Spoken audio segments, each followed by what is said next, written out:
Hi everyone, this is Bunny with WC Replays, and I want to thank you for downloading my audio commentary.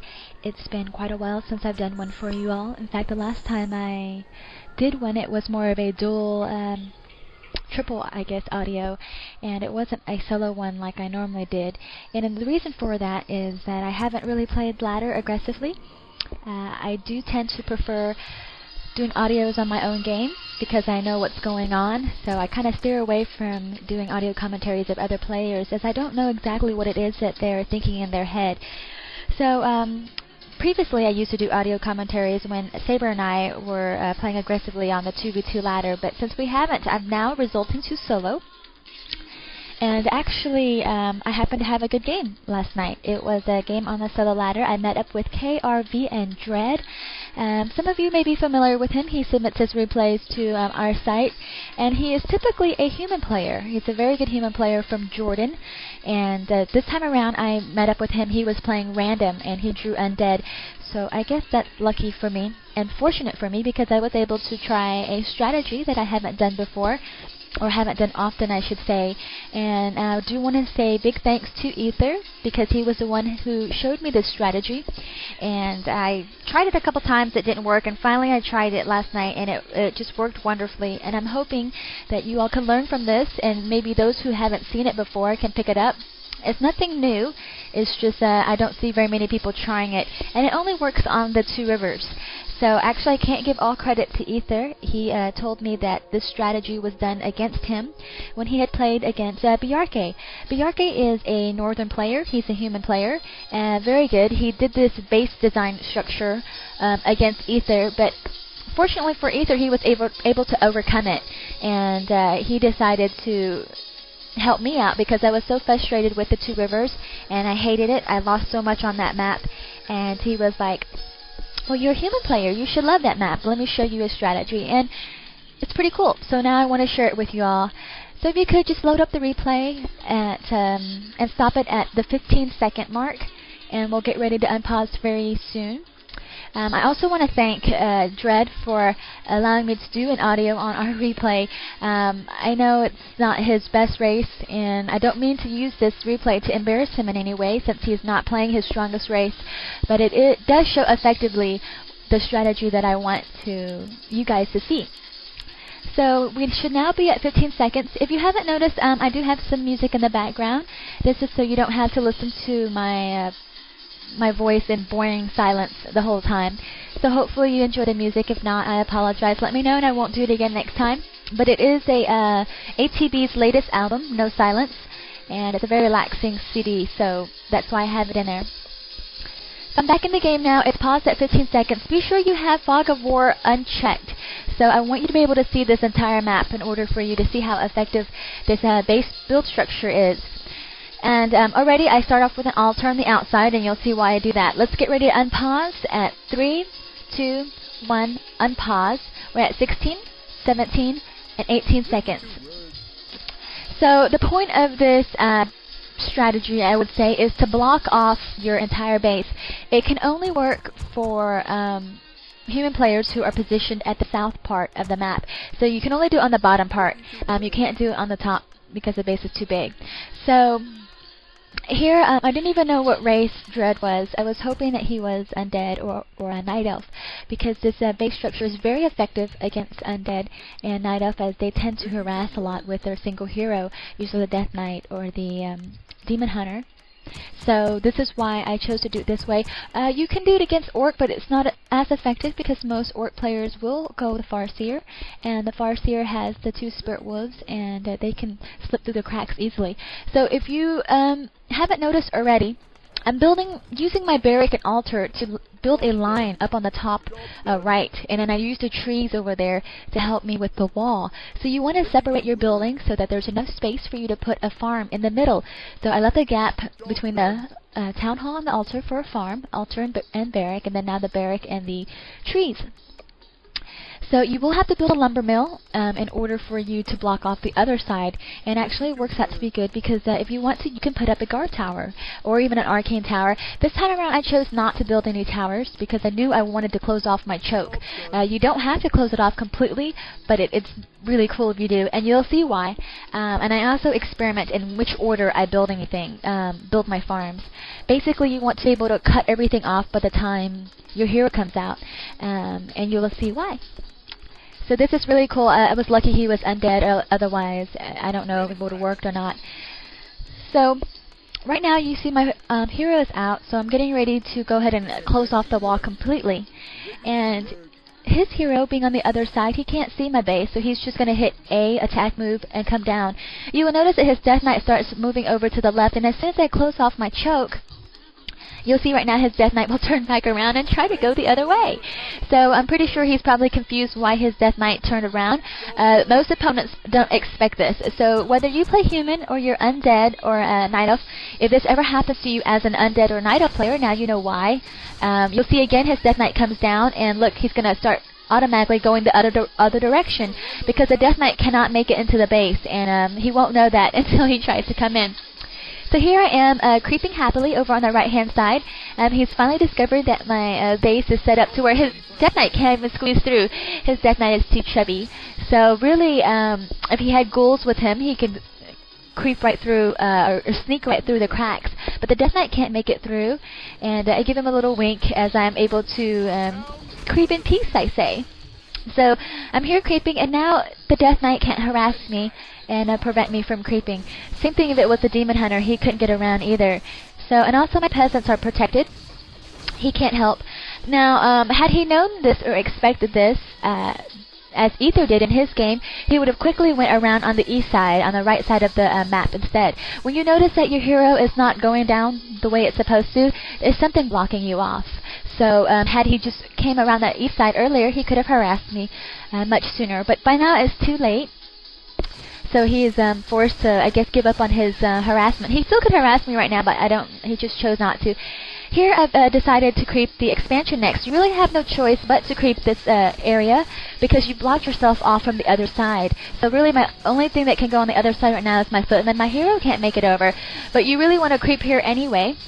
If you notice, I went ahead and attacked the gnoll that does purge first because I don't want him to purge my water elemental, and as soon as he purged one of my footmen, I went ahead and summoned the water elemental. So he stays alive, and the gnoll overseer has something to attack instead. So at this point, now you have the perfect setup here. You have a base that can't be harassed, and you have a place you can expand. And the only way your opponent can come and attack you is on the right-hand side, so you can just stick over there and camp. Here I'm poking my head out a little bit, and didn't realize my Archmage was in the very front. He will focus my Archmage right away, so here is when I use the F1 key, just to quickly select my hero and get him the heck out of there. But I don't want to run completely and let his ghouls focus on my footman as I run, because I have quite a bit of footmen, and instead I use the Alt key here to determine which footman and which ghoul is hurt. And I find that the weakest ghoul, I focus on him. He quickly gets healed, and also I try to find the weakest footman and move him out of the way. But as you see, my footman is standing on the edge of the bridge as if he wants to jump off or something. But oh well, he dies, but I'm able to kill a ghoul, and I'm about to kill a second one as well.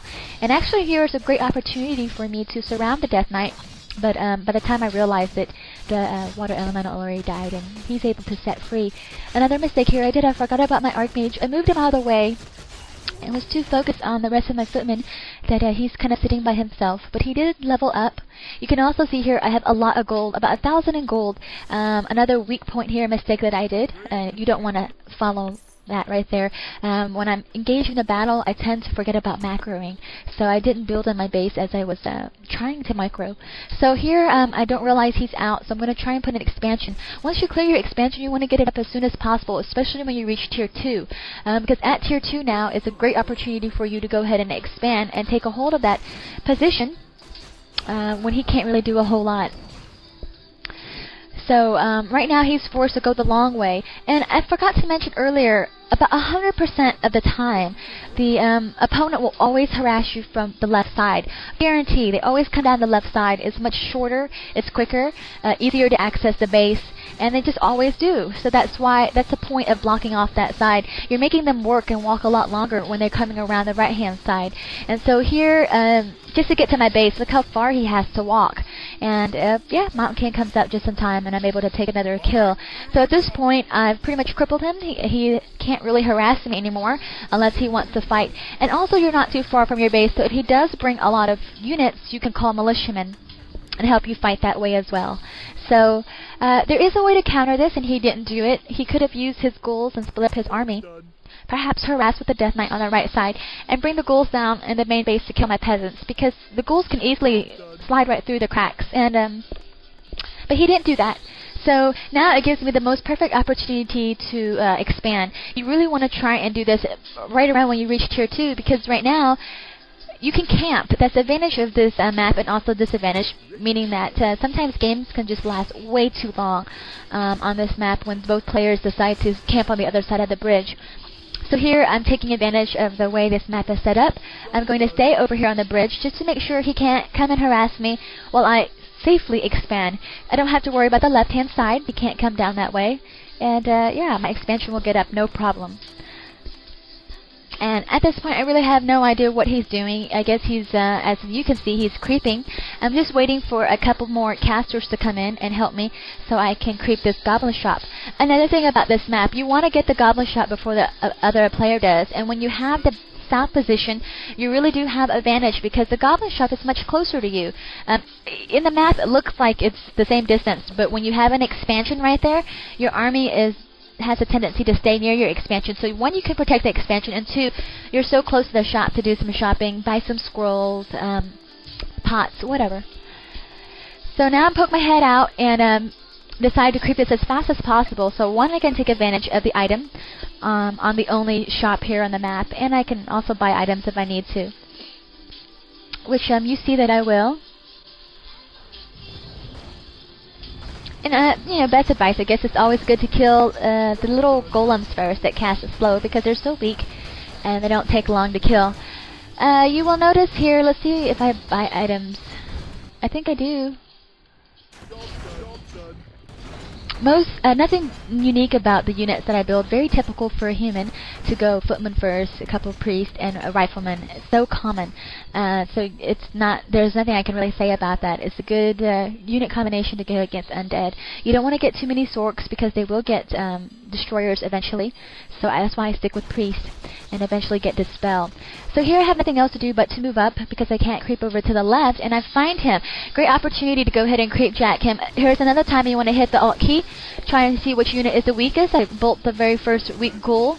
Good for him though. His Cripple Lord comes out just in time. So I'm fighting now, and I see that he has 3 heroes, so he will get destroyers very soon. So this is where I use up all my scrolls. I use my Scroll of Protection. I will be using my Scroll of Beast as well. Just, you know, I'm in a battle, might as well take advantage of it, and I'd rather use it now than later when he already has destroyers. So get rid of the scrolls, you know, and hopefully they'll help you. So at this point, his 3 heroes are kind of overwhelming my Archmage, and I don't want him to die, as he is already at level 3. So I will teleport out, but I carelessly left behind 3 of my footmen. So, oh well. Back at home now, you will see how this base design can actually work against you. And it does work against me in a moment, because now my units won't be able to come back to me. So I guess I didn't make enough room for the footmen to get through.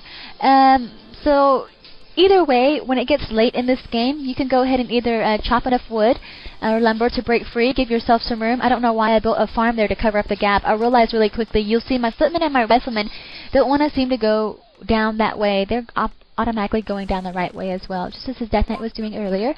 So I went ahead and canceled that farm to make him come back down that hole, but still that hole wasn't big enough, so I'll have to break it down. So late in the game, it's not a problem for you to break free because you're only wanting to wall early on the game to prevent harass. Later on now, you'll want to be able to come in and out freely. So I'm going to try and chop as much wood as I can to go ahead and break that hole over there so that my units can come back. Here is an opportunity. I know he will hit me pretty soon, so I'm just going to camp near my expansion. I've got 3 guard towers up. You know, with an expansion, you have plenty of money, so get the guard towers up because they will help.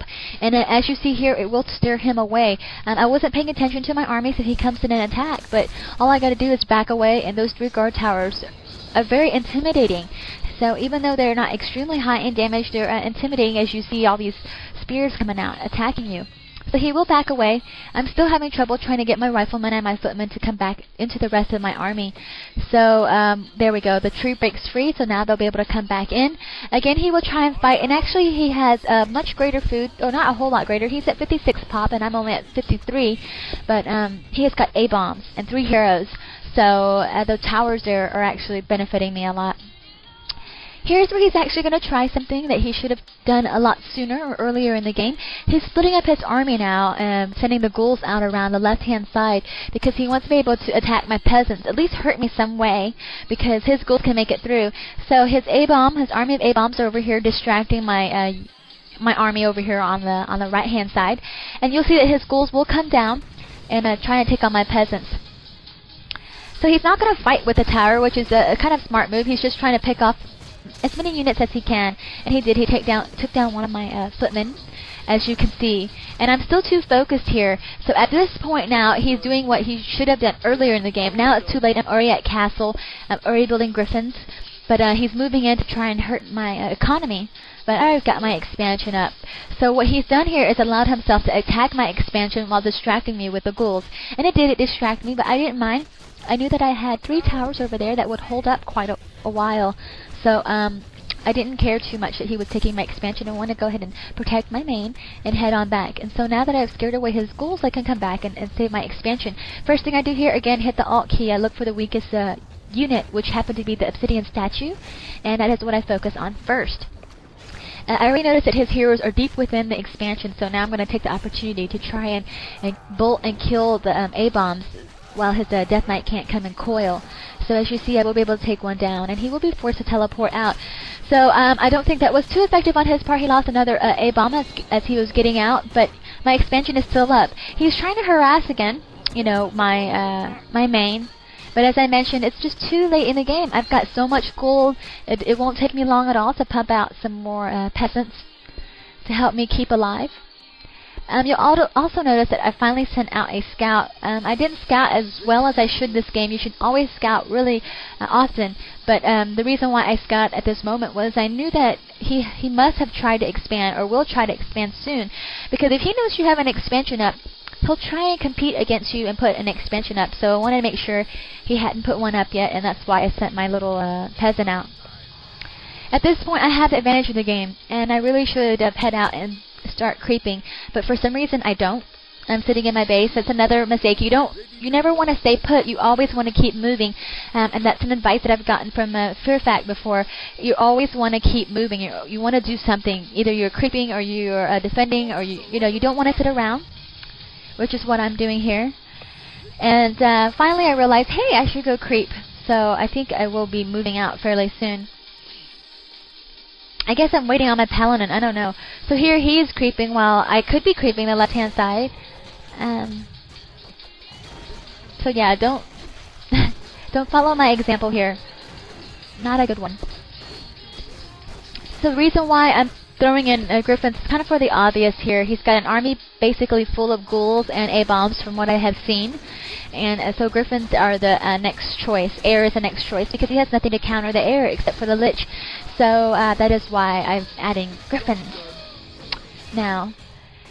And finally I realized, hey, I could creep. And another thing that I don't do here that I typically do, and it's also something you should keep in mind, is when your Archmage or your first hero is such high in level, like level 4, he's not going to make level 5 anytime soon. I should have backed away the Archmage, allowed the other 2 heroes to level up and gain experience. But I didn't do that because I wasn't thinking.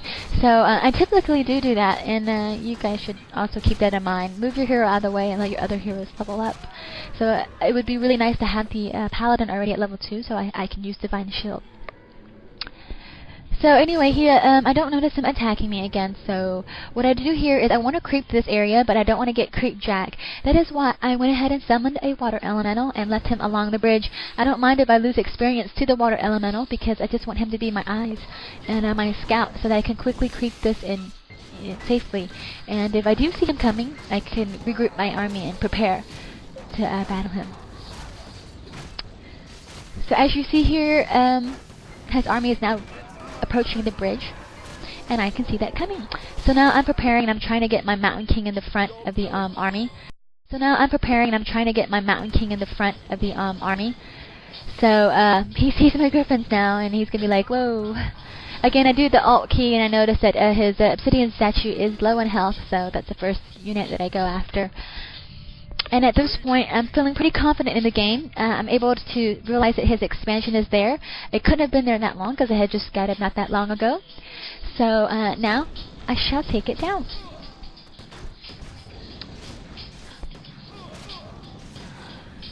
Alright, so I've got a nice different army here. He's already called a good game, and quite frankly, I definitely do have the advantage this game. But never give up in the game, because I have been beaten before trying this strategy against another undead who didn't go tri-hero. He only went the Lich and the Death Knight, and he leveled up and just nuked my units one by one, and ended up beating me that game. So yeah, don't ever give up in the game, no matter what. So at this point, what I want to do is, maybe it's cheesy, maybe not, I don't want to attack his main base yet, because I don't want to fight against any towers that he might have. I know he has the Black Citadel as well, so I'm kind of camping, I guess, to prevent him from expanding. So eventually, when my main gold mine runs out, I can expand over there at the top left corner on my side, and he can't, so I'm starving him now. And eventually, here I'm at 90 pop. He is at only 61. So as long as I keep him from expanding, I will be fine. I will just wait to fight him on the outside. But I don't want the game to go on too long, so this is where I'm starting to build some Dragon Hawks. So it's really nice to get some Dragon Hawks with the Cloud ability, able to disable any towers focusing on you. And also, as you see, he's throwing in gargoyles, so the Dragon Hawks will be nice. A nice touch. So at this point, it's pretty much a good game. As you can see how this, I don't mean to really bash Dread or anything, because he played fine in this game. It's just this is how effective this space strategy can be, and how much of an advantage it can give you, and gives you the upper hand. He could have competed against me and expanded much sooner, but he didn't. So maybe that's another mistake. So anyway, here is approaching the end of the battle, and I'm not paying attention once again, as I have half of my army fighting and the other half watching. So yeah, my riflemen are just kind of chilling as my Dragon Hawks are getting wet. But I have dispel, so I'm quickly going to try and dispel them. So anyway, at this point I don't think I really care, because I know that I can outproduce him and rebuild all my units. So yeah, basically what I focus on in here is just casting my hero spells, trying to keep my units alive. Or not, because I just lost a rifleman. But anyway, pretty much a good game here. And yeah, now whether you are a human player or not, you can try this base structure, or you can know how to defend it. If someone else happens to try this on you, you can be more prepared for it and learn how to counter it. Anyway, I hope you guys enjoyed this audio commentary. I know I'm not the most go-to person in the world, but when I feel like I have something that I can show somebody, and maybe teach you guys, I guess, then I'll do it. And big thanks to Aether for teaching it to me, and since it's something that ended up helping me, I'd like to be able to help other people who may not have seen it before. So again, thanks to him, thanks to Dread. It's a pretty much good game. It's over now.